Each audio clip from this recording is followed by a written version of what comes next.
আওয়ামী লীগের এমপি আনোয়ারুল আজিম আনার খুনের ঘটনায় আস্তে আস্তে থলের বেড়াল বের হতে শুরু করেছে।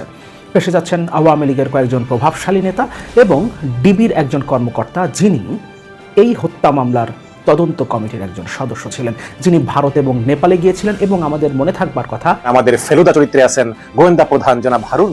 এমপি আনার হত্যাকাণ্ড নজরদারিতে 6 নায়িকা, একজন দুজন না, একদম 6 জন, 6 নায়িকা।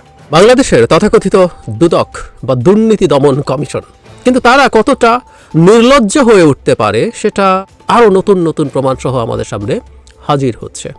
আসসালামু আলাইকুম দর্শক, গুরুত্বপূর্ণ একটি নিউজে আপনাদের সকলকে স্বাগতম। দর্শক, আজকের ভিডিওতে আপনাদের সামনে বেশ কয়েকটি গুরুত্বপূর্ণ ভিডিও ফুটেজ নিয়ে হাজির হয়েছি। এমনকি দর্শক, আমি আশা করছি আপনারা ভিডিও শুরুটা দেখেই বুঝতে পেরেছেন আজকের নিউজটা ঠিক কতটা গুরুত্বপূর্ণ হতে চলেছে।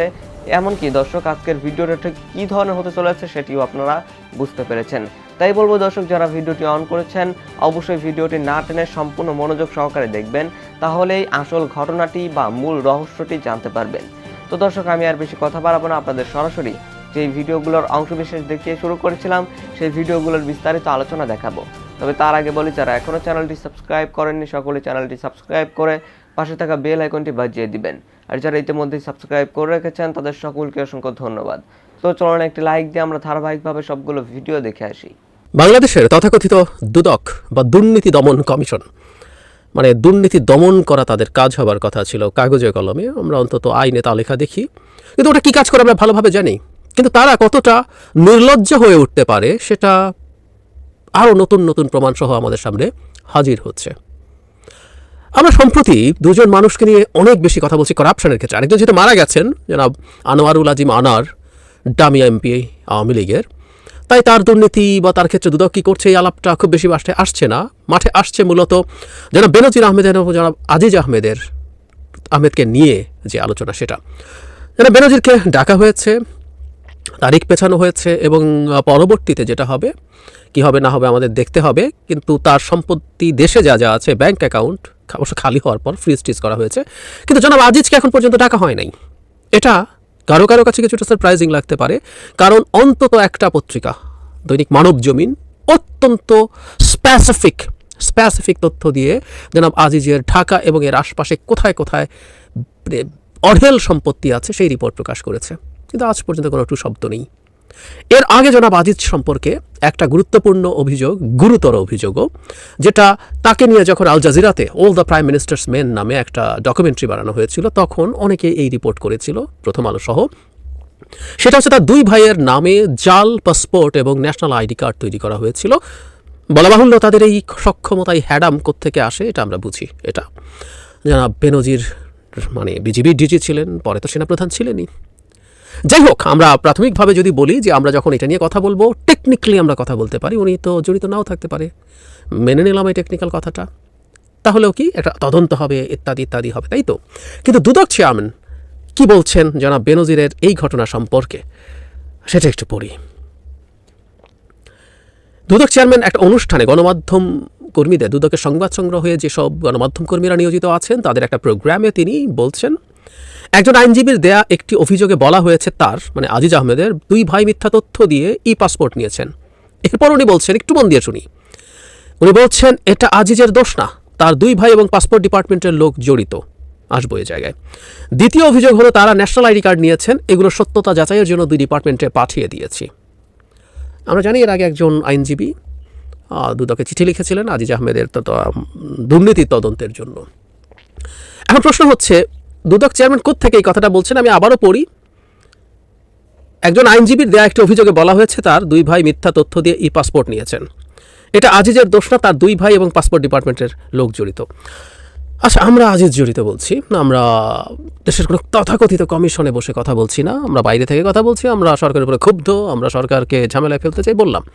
উনি একটা কমিশনে আছেন, ট্রু, আমরা বলতে পারি ওনাদের জায়গা থেকে এটা বলে ফেলার সোজা আছে, হ্যাঁ আজিজ এটার সাথে জড়িত আছেন, উনি ওনার ক্ষমতার অপব্যবহার করে এটা করেছেন। ইয়াস, এটা বলা তার সম্ভব না এবং বলা উচিত না, সেটাও মানি।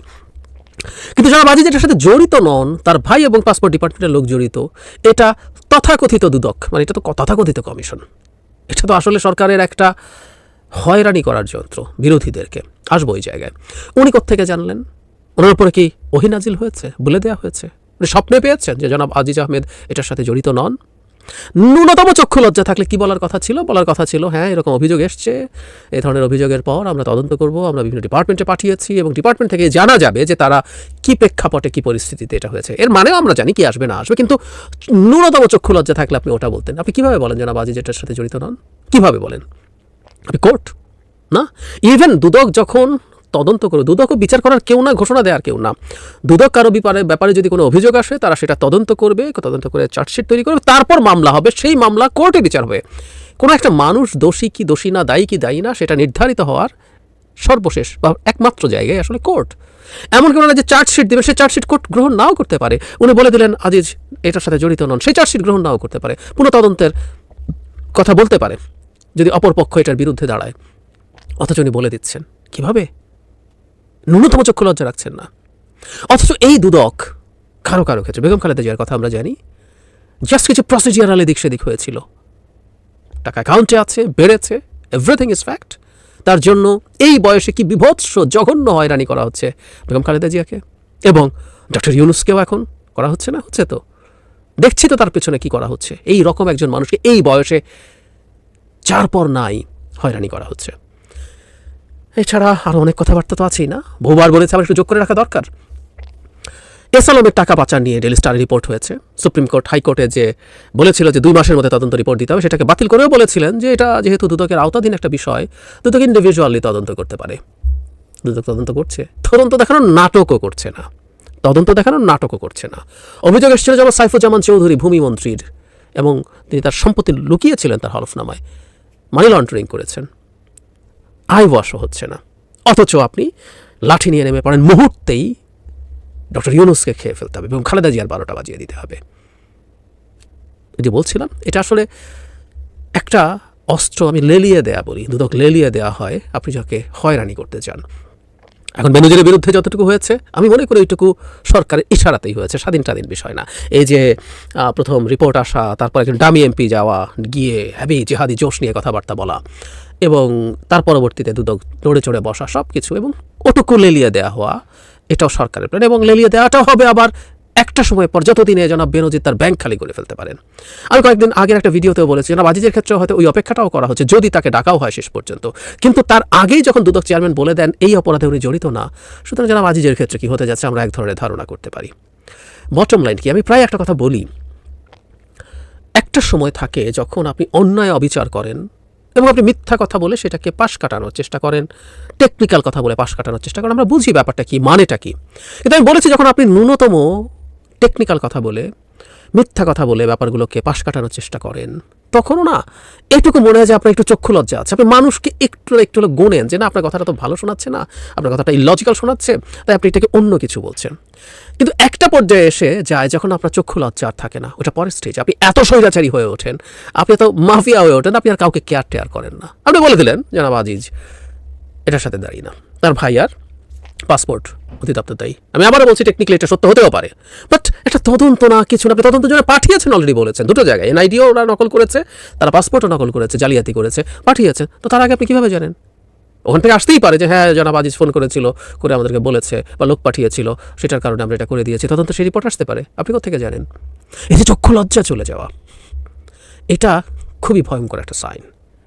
আপনি মানুষকে একেবারে বহুদিন থেকে হয়েছে এবং এটা ক্রমাগত আরও খারাপের দিকে যাচ্ছে। একসময় সরকারের বিরাট ঠ্যাডামালা নেতা বা মন্ত্রীরা বলতেন, এখন বিভিন্ন তথাকথিত কমিশনগুলোতে এই টোনে কথা বলার কথা ছিল না। তার কথা ছিল আপনি তো সরকারেরও তদন্ত করতে পারেন চাইলে, সরকারের যে কোনো গুরুত্বপূর্ণ লোকের, সরকারি দলের যে কোনো গুরুত্বপূর্ণ লোকের। টেকনিক্যালি আপনার মুখে এটা যখন আসে তখন আমরা বুঝতে পারি দেশটা কোথায় চলে গেছে।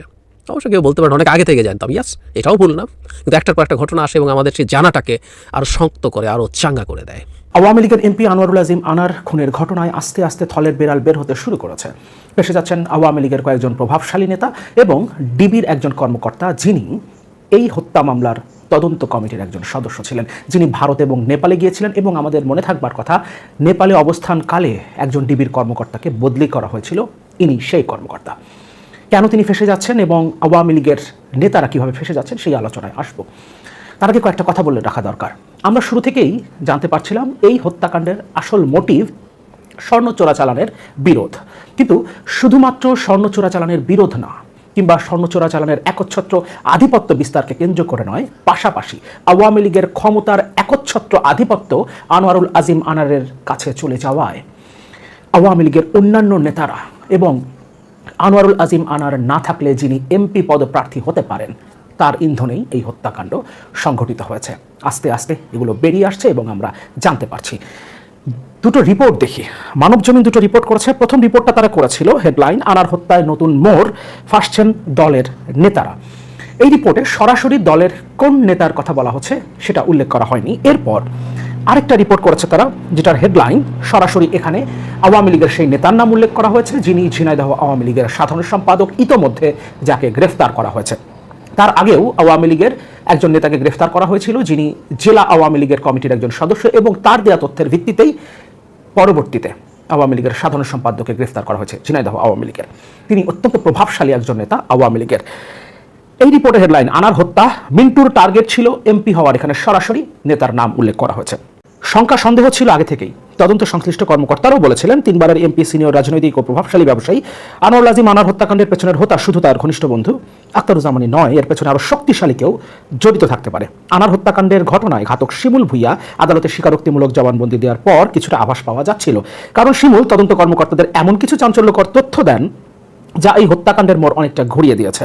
আনার হত্যায় ঝিনাইদহ আওয়ামী লীগের প্রভাবশালী কয়েকজন রাজনৈতিক নেতা ফেসে যাচ্ছেন বলেও গুঞ্জন ছিল। এরই মধ্যে শনিবারই গ্রেফতার করা হয় জেলা আওয়ামী লীগের ত্রাণ ও সমাজ কল্যাণ সম্পাদক কাজী কামাল আহমেদ ওরফে গ্যাসবাবুকে, তিনি গ্যাসবাবু নামে পরিচিত। শিমুল ভুইয়া ও বাবুর দেয়া তথ্য মতেই কয়েকদিন ধরে নজরদারিতে রাখা হয়েছিল ঝিনাইদহ জেলা আওয়ামী লীগের সাধারণ সম্পাদক সাইদুল করিম মিন্টুকে। অবশেষে গতকাল তাকে ঢাকার ধানমন্ডি এলাকা থেকে গ্রেফতার করেছে ডিবি।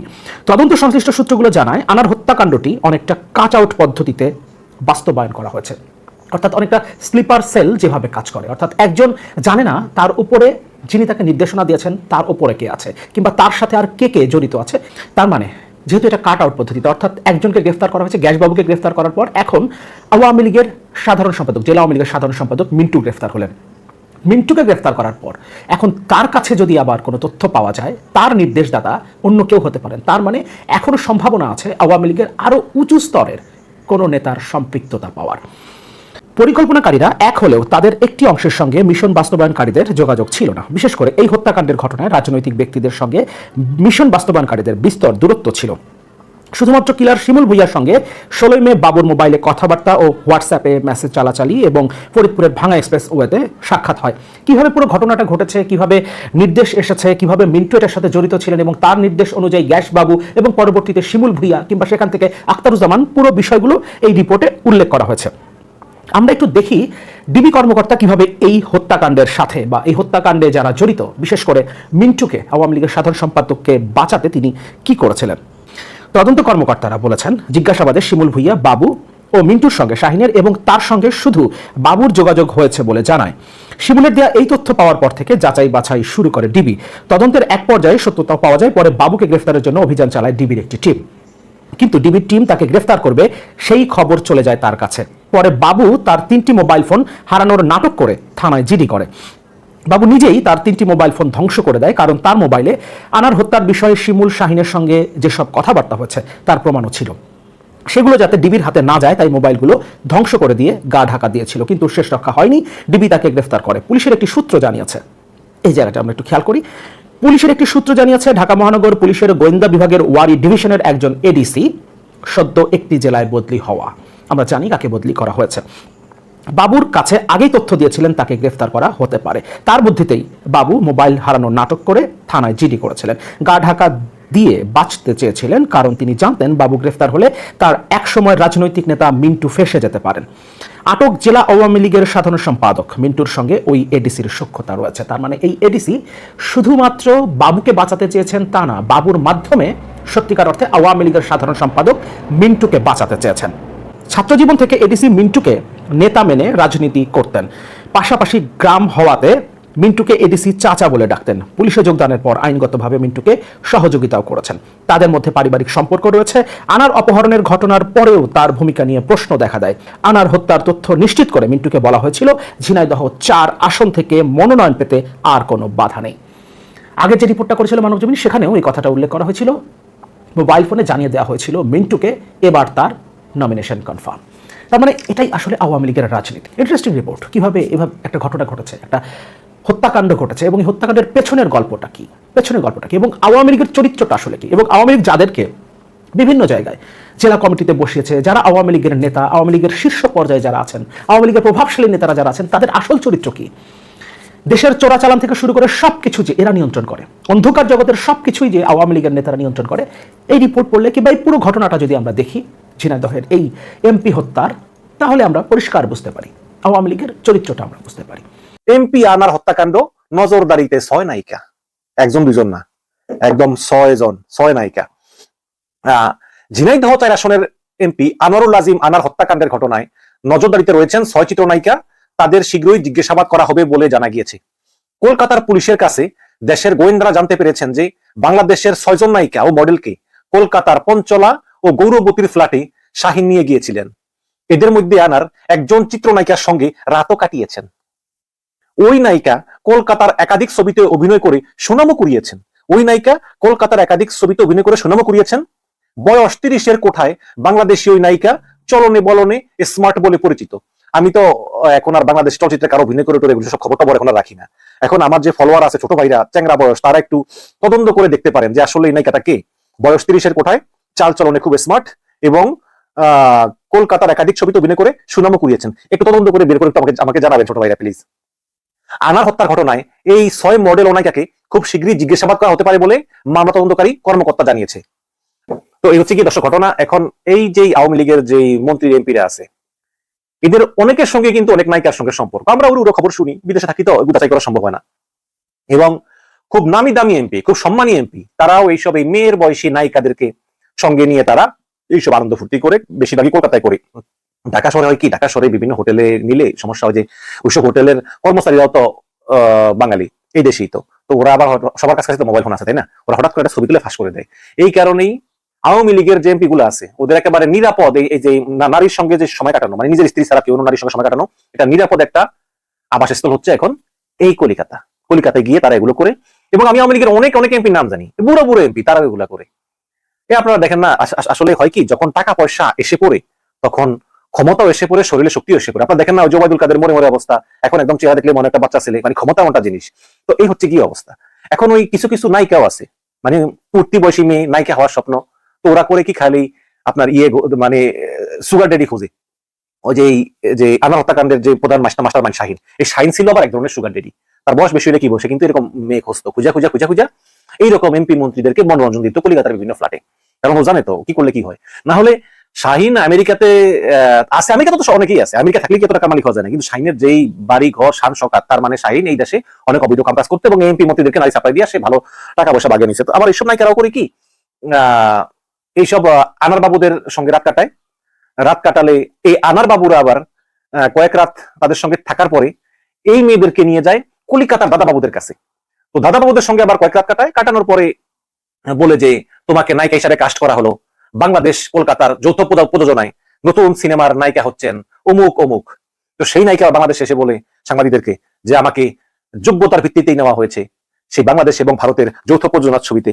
দর্শক, আমি আশা করছি আপনারা সকলেই অত্যন্ত মনোযোগ সহকারে সবগুলো ভিডিও দেখেছেন। এমনকি দর্শক, যদি এই ভিডিওগুলো সম্পর্কে আপনাদের কোনো মতামত থেকে থাকে তাহলে তো অবশ্যই জানাবেন। দর্শক, নিউজটি শেষ করছি এখানেই, ফিরছি পরবর্তী নিউজে নতুন কোনো টপিকে। আল্লাহ হাফেজ।